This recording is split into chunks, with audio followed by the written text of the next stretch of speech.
Coronation Street's Shona Ramsay makes shock discovery about Josh Tucker's past as David Platt has his day in court.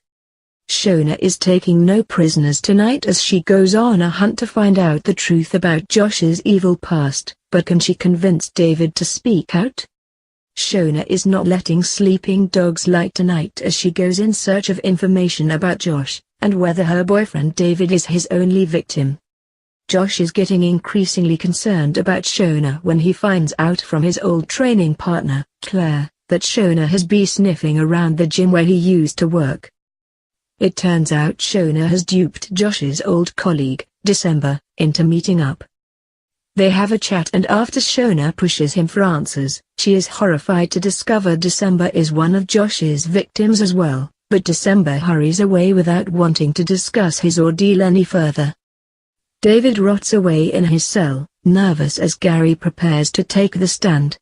In the second episode of the night, the judge sentences David to 18 months in prison, suspended for 2 years.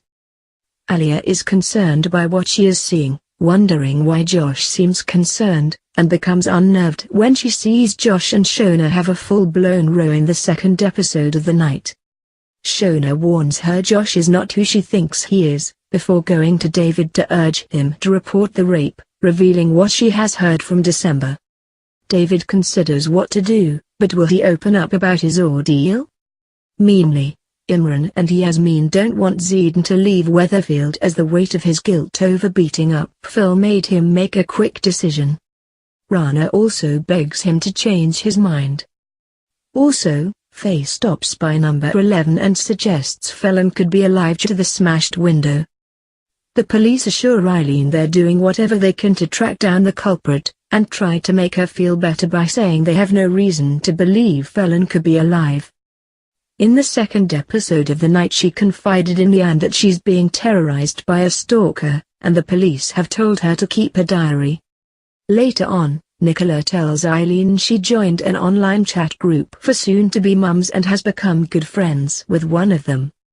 Gary and Sarah head over to see Nicola in the second episode, as Sarah tries to be kind to Nicola for the sake of the baby by giving her some of Lily's old baby clothes. Gary is happy the two women in his lie are getting along, but Nicola shows him a message from her new chatroom friend which terrifies him, as the friend is based in Abergele. Elsewhere, Hope sees Abby kissing Tyrone on the cheek, and reports back to her furious mum, Fizz. She tells Tyrone to keep the kids away from Abby and not to snog her in front of them, and Tyrone is shocked. He then hears from Hope that Fizz refers to Abby as the heroin addict, which appalls him. Finally, Robert returns home from hospital and insists everything is fine. Ali is not convinced and goes snooping through his medical records and cannot believe what he finds.